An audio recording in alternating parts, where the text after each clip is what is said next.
लालची बहू की कहानी। एक छोटे से गांव में रामदीन नाम का एक किसान रहता था।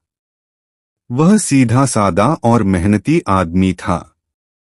उसके पास थोड़ी सी जमीन और एक प्यारा सा घर था।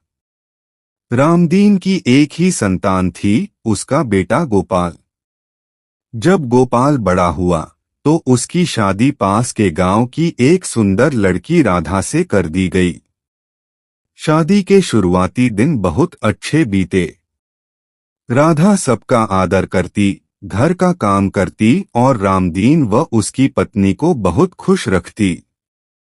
लेकिन धीरे धीरे राधा के मन में लालच बढ़ने लगा। उसे अपने मायके वालों की तरह अच्छे कपड़े, गहने और पैसे की चाह होने लगी। एक दिन उसने गोपाल से कहा, तुम्हारे पिता के पास बहुत जमीन है, लेकिन सब कुछ उनके नाम पर है। अगर वो सारी जमीन तुम्हारे नाम कर दें तो हम आराम से रह सकते हैं। गोपाल ने कहा, पर अम्मा बाबा ने मेहनत से कमाया है, मैं कैसे उनसे ऐसा कहूं। राधा बोली, अगर तुम नहीं कहोगे तो हम हमेशा गरीब ही रहेंगे। धीरे धीरे राधा ने गोपाल के मन में भी लालच का बीज बो दिया। एक दिन दोनों ने मिलकर रामदीन को मनाया और जमीन अपने नाम करवा ली।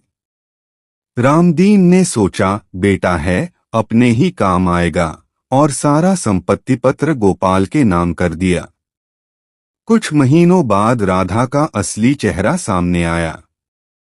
उसने बूढ़े माता पिता को खाना देना कम कर दिया और घर के एक कोने में भेज दिया। रामदीन और उसकी पत्नी चुपचाप सहते रहे। एक दिन गांव में अकाल पड़ा। गोपाल की फसल खराब हो गई।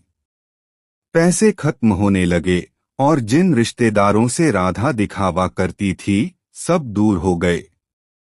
उसी समय रामदीन की पुरानी मेहनत और बचत काम आई। उसने अपने पुराने संदूक में रखे कुछ पैसे और अनाज निकालकर बेटे को दिया और कहा, बेटा, लालच कभी सुख नहीं देता।